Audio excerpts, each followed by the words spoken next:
Hello everyone. तो एक बार फिर से आप लोगों का स्वागत है टेलवेल इंस्टीट्यूट के यूट्यूब चैनल पर।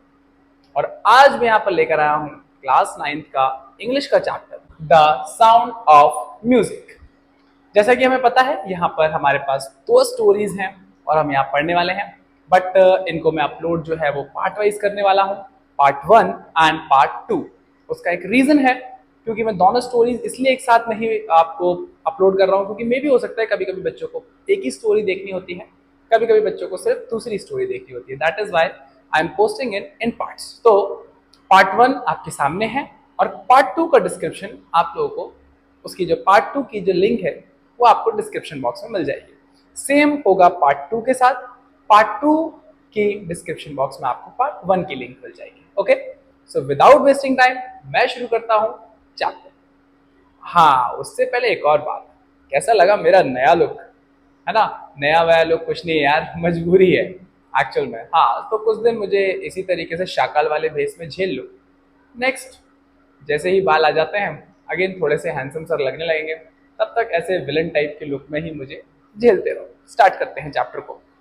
सो Evelyn Glennie listen to sound without hearing it. यहाँ पर हम लोग बात करने वाले हैं एक गर्ल की जिसका नाम है एवलिन ग्लेनी, और वो सुन नहीं पाती है लेकिन फिर भी बहुत ही अच्छा उसने अपना करियर किसको बनाया? म्यूजिक को। कैसे बनाया इसको हम जानते हैं। So, God may have taken her hearing, but He has given her back something extraordinary. What we hear, she feels far more deeply than any of us. That is why she expresses music so beautifully. So, क्या हुआ? भगवान ने उसकी सुनने की शक्ति को छीन लिया था, लेकिन भगवान जब एक रास्ता बंद करता है तो कहीं और रास्ते खोल देता है। यही यहाँ पर हम लोगों ने स्टोरी में देखा है। सो अब हमारे यहां से स्टोरी शुरू होती है। Rush hours crowds jostle for position on the underground train platform. A slight girl looking younger than her 17 years was nervous yet excited as she felt the vibration of the approaching train। तो यहाँ पर हमारी story शुरू हो रही है कि जो एवलिन ग्लेनी है वो एक प्लेटफॉर्म पर वेट कर रही है, जैसे जो होती है ना मेट्रो ट्रेन वगैरह जो अंडरग्राउंड वगैरह चलती हैं, ऐसी जगह पर वेट कर रही है। और यहाँ पर एक वर्ड है कि शी वॉज यंगर देन 17, लेकिन जब आपका एग्जाम में कोई क्वेश्चन आता है तो आप उसे 17 ईयर्स मार्क करिएगा क्योंकि 17 ईयर्स ही राइट आंसर है। और वो नर्वस हो रही है और वो जो ट्रेन आ रही है, जब ट्रेन आती है तो एक वाइब्रेशन टाइप का होता है, उसको वो फील कर रही है। So it was her first day at the prestigious royal academy of music in London and daunting enough for any teenager fresh from a Scottish farm, but this aspiring musician faced a bigger challenge in most she was profoundly deaf। अब यहाँ पर आज उसका पहला दिन है, कहाँ पर? रॉयल अकेडमी ऑफ म्यूजिक जो है लंदन में, वहां पर उसका पहला दिन है।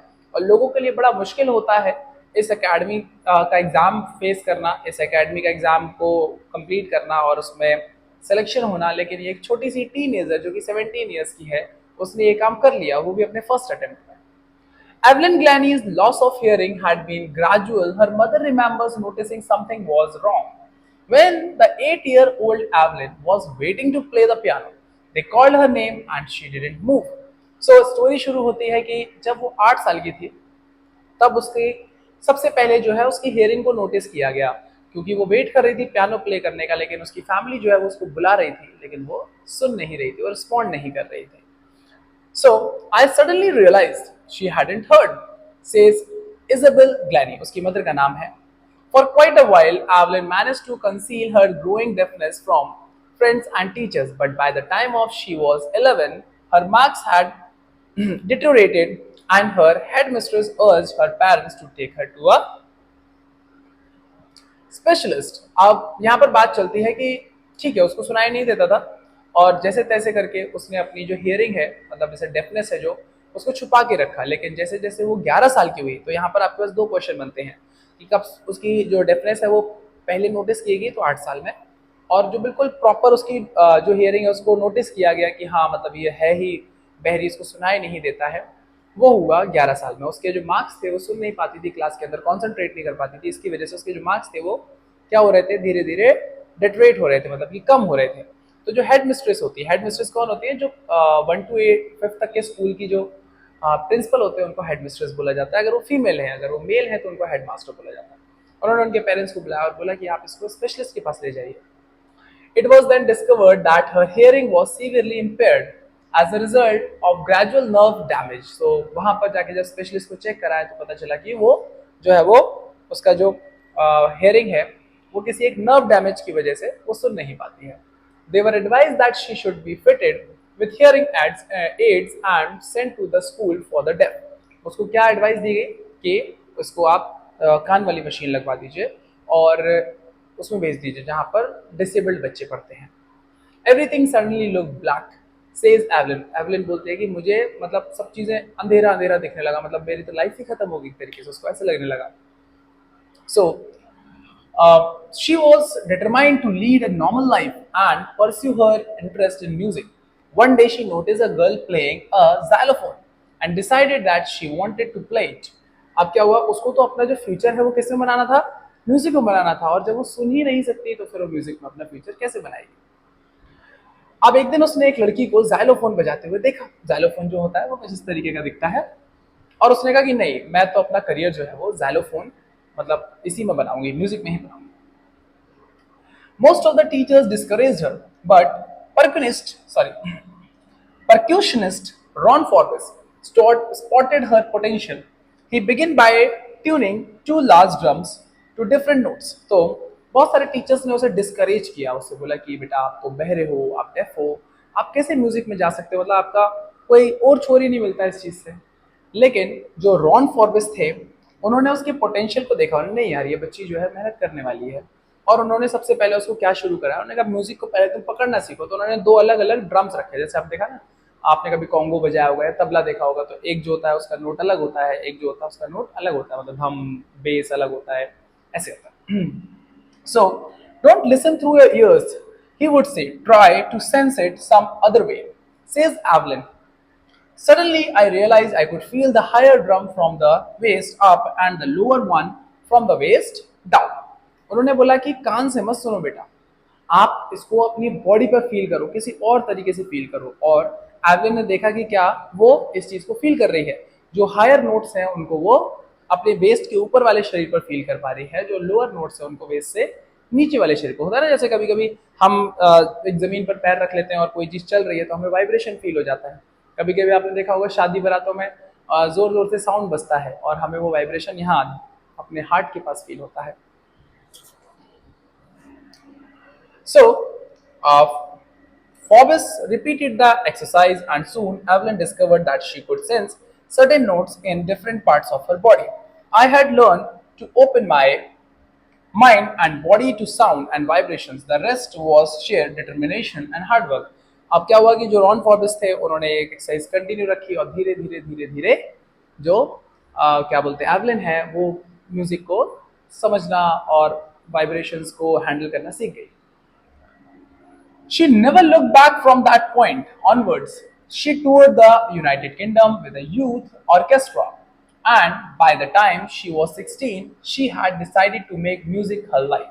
उसके बाद उन्होंने कभी पीछे मुड़ के नहीं देखा और हमेशा आगे चलती रही और ऑर्केस्ट्रा के साथ उसने पार्टिसिपेट किया और 16 साल की उम्र में उसने सोच लिया कि अब मुझे जो भी करना है अपनी लाइफ में वो म्यूजिक की फील्ड में ही करना है। So she auditioned for the Royal Academy of Music and scored one of the highest marks in the history of the academy.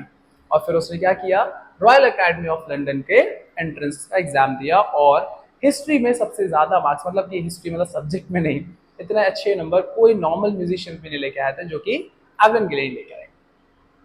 She gradually moved from orchestral work to solo performances. At the end of her 3-year course, she had captured most of the top awards. और मतलब फिर उन्होंने orchestra के साथ में काम किया। Orchestra जानते होंगे आप लोग, एक बैंड वाला जो ग्रुप होता है उसे ऑर्केस्ट्रा बोलते हैं। और धीरे धीरे उन्होंने कुछ सोलो परफॉर्मेंसेस भी दिए और 3 साल के अंदर उन्होंने इतने सारे अपने अवार्ड जीते, इतने सारे अच्छे परफॉर्मेंसेस किए जिससे उनका नाम बहुत ज्यादा ऊपर हो गया। And for all this, Evelyn won't accept any hint of heroic achievement. If you work hard and know where you are going, you will get there. And she got right to the top, the world's most sought after multi-percussionist with a mastery of some 1,000 instruments and hectic international schedule. Even मतलब उसने उन्होंने ये prove किया कि अगर आप कोई भी चीज को डिटरमाइन कर लेते हो, अगर आपके अंदर डिटर्मिनेशन है किसी चीज को करने के लिए, तो वो चीज हो ही जाती है। वो एक आपने एक वो नहीं सुना, एक थॉट है कि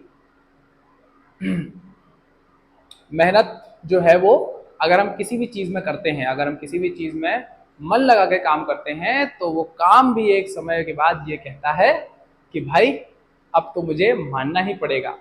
बोलते हैं ना, किसी भी काम को 3 साल दीजिए या फिर 365 दिन किसी भी चीज को करिए, वो काम जरूर होगा, है ना।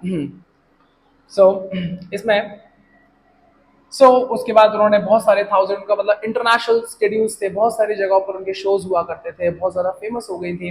एक तो अच्छी बात, सबसे मेन बात, अभी मैं आपको ही बोल दूंगी एक ऐसी म्यूजिशियन है जो आने वाली है जिनको सुनाई नहीं देता, लेकिन वो म्यूजिक बहुत अच्छा बजाती है। आप खुद सोचोगे चलो यार चल के देखते हैं ऐसा कौन सा म्यूजिशियन है इसको सुनाई नहीं देता और म्यूजिक बजाता है। Is it sorry intriguing to watch Evelyn function so effortlessly without hearing? In a 2-hour discussion, she never missed a word. Men with bushy beards give me trouble. She loved it is. So मतलब और उसके बाद वो जो इसके बाद वो जो फंक्शंस किया करती थी, वो जो सोलो परफॉर्मेंसेस दिया करती थी, उसमें इस तरीके से आपको फील ही नहीं हो सकता कि वो जो है वो डेफ है। इवन अगर आप उनसे बात कर रहे हैं तो वो आपकी सारी बातों को आराम से समझती थी। और वो एक चीज बोलती थी हंसते हुए कि जो लोगों की दाढ़ी और मूछ होती है, क्योंकि दाढ़ी और मूछ की वजह से जो हमारे लिप्स होते हैं वो ढक जाते हैं, क्योंकि ऑब्वियसली बात है डेफ इंसान है, सामने वाले की लैंग्वेज समझेगा कैसे लिप रीडिंग से, तो बताते थे कि उनके साथ तो मुझे थोड़ी सी ट्रबल होती है। So, not just watching the lips, it's the whole face, especially the eyes. She speaks flawlessly with a Scottish lilt. My speech is clear because I could hear till I was 11. She says, but that doesn't explain how she managed to learn French and master basic Japanese. अब ये तो भैया और बड़ी बात हो गई, सोने पे सुहागा। लो, उनको फ्रेंच और जापानीज भी आती थी, अब उन्होंने कैसे सीखी होगी ये एक अलग बात हो गई। यहाँ पर लोग इंग्लिश नहीं सीख पा रहे, जहाँ चारों तरफ इंग्लिश बोली जाती है तब नहीं हो पा रही, उन्होंने फ्रेंच और जापानीज सीख ली बिना सुने। वेरी गुड यार। So, as for music, she explains, it pours it through every part of my body. It tingles in the skin, my cheekbones, and even in my hairs. When she plays the xylophone, she can sense the sound passing up the stick into her fingertips. तो मतलब बता रही है कि मैं music को अपने पूरे शरीर पर सुनती हूँ, मेरे स्किन पर, मेरे चीक बोन्स पर और हर जगह। इवन जो जब मैं जाइलोफोन बजाती हूँ तो स्टिक से जो वाइब्रेशन आता है वो मेरी फिंगर्स के अंदर जाता है, मैं उसको फील कर पाती हूँ कि हाँ इस नोट पर मैंने ये इस तरीके का साउंड आया होगा, इस नोट पर मैंने इस तरीके का साउंड आया होगा, like this. By lowering against the drums, she can feel the resonances flowing into her body. On a wooden platform, she removes her shoes so that the vibration pass through her bare feet and up her legs. तो जो wooden floors होते थे उस पर वो अपने shoes को उतार देती थी, और ताकि जो vibration है वो properly उनको feel हो सके। Not surprisingly, Evelyn delights her audiences. In 1991, she was presented with the Royal Philharmonic Society's prestigious Soloist of the Year Award. इसको याद रख लीजिएगा, ये क्वेश्चन आ जाता है। तो 1991 में उन्हें इतना बड़ा अवार्ड मिला। Says master percussionist James Blades, God may have taken her hearing, but he has given her back something extraordinary. तो यहाँ पर जेम्स ब्लेड्स जो थे एक परक्यूशनिस्ट थे, और उन्होंने बोला कि भगवान ने इसकी हियरिंग तो ले ली, इसकी सुनने की शक्ति तो ले ली, लेकिन इसको काफी ज्यादा एक्स्ट्रा ऑर्डिनरी चीजों को दे दिया गया है। So what we hear, she feels far more deeply than only of us. That is why she expresses music so beautifully. उन्होंने बोला कि जो हम सुन सकते हैं, जो हम सुन सकते हैं, ये वो फील कर सकती है, इसी वजह से शायद ये इतना अच्छा म्यूजिक बजा पाती है। Evelyn confesses that she is something of the workaholic. I have just got to work often harder than classical musicians, but the rewards are enormous. Apart from the regular concerts, Evelyn also gives free concerts in prisons and hospitals. तो मतलब वो बता रही है कि मैं workaholic हूँ, मतलब मैं हमेशा काम करना पसंद आता है, मुझे बड़ा अच्छा लगता है। और कॉन्सर्ट्स वगैरह के अलावा वो क्या करती थी, फ्री कॉन्सर्ट्स करती थी। कहाँ? प्रिजन्स, जेल में और अस्पतालों में। She also gave high priority to classes for young musicians and Richland of the Beethoven Fund for Deaf Children says। और वो इसके लिए क्या करती थी, वो लोगों पर ज़्यादा ध्यान देती थी जो लोग म्यूजिक को अपनी लाइफ बनाना चाहते हैं, तो वो उनके लिए फंड वगैरह भी देती थी। इवन जो लोग डेफ हैं, जो बच्चे डेफ हैं, उनको भी फंड देती थी उनके स्कूल्स में। She is a shining inspiration for deaf children. They see that there is nowhere that they cannot go। मतलब एक डेफ लोगों के लिए एक होता है ना कि कोई हम जैसा इंसान, मान लीजिए अगर कोई एक मोटा सा इंसान है और वो अपना वेट कम कर ले, तो एक बगल वाले को भी क्या होता है, एक मोटिवेशन आ जाता है, क्या कि अब यार ये कर सकता है तो मैं भी कर सकता हूँ। दोस्त होते हैं, बोलते हैं ना क्यों हमें ग्रुप में पढ़ना चाहिए। अगर एक लड़का 98% लेकर आ गया तो दूसरे बच्चे को भी क्या होता है, कॉन्फिडेंस आ जाता है कि ये कर सकता है तो मैं भी कर सकता हूँ, राइट। लेकिन उसके लिए डिपेंड करता है कि आप ऐसे माहौल में रहे। पता पड़ा 50% वालों के साथ रहोगे तो लगेगा ये नहीं कर सकता तो मैं कहाँ से कर सकता हूँ। ओके, तो एवलिन जो है वो डेफ लोगों के लिए एक बहुत बड़ी इंस्पिरेशन थी कि हाँ मतलब ये दीदी कर सकती हैं, जब एवलिन ग्लेनी कर सकती है तो मैं भी कर सकती हूँ। Evelyn Glennie has already accomplished more than most people twice her age. She has brought percussion to the front of the orchestra and demonstrated that it can be very moving. She has given inspirations to those who are handicapped, people who look to her and say, if she can do it, I can. And not the least, she has given enormous pleasure to millions। मतलब उन्होंने अपनी से दुगनी as के लोगों के बराबर जो है वो शोहरत पाली थी लोगों के बीच में। इवन डेफ लोगों के लिए एक बहुत बड़ा इंस्पिरेशन बन गई थी। और लास्ट में एक चीज बताई गई है, she has given enormous pleasure to millions. बहुत सारे मतलब मिलियंस ऑफ लोगों को बहुत ज़्यादा खुशी का उन्होंने जो है एहसास कराया था। तो यहीं पर हमारा जो चैप्टर है वो ख़त्म हो जाता है। जो पार्ट 1 है, एक्चुअल में चैप्टर खत्म नहीं होता है, हमारा पार्ट 1 खत्म होता है जो एवलिन ग्लेनी का है। पार्ट 2 जो है वो हमारा शहनाई के बारे में है, जिसका जो लिंक है वो आपको डिस्क्रिप्शन में मिलेगा। मैंने वीडियो की स्टार्टिंग में बताया था, एक बार फिर से बता दे रहा हूँ। अब वीडियो पसंद आई हो तो प्लीज़ लाइक करिएगा, अगर यूज़फुल लगी हो तो प्लीज़ और बच्चों के साथ शेयर करिएगा।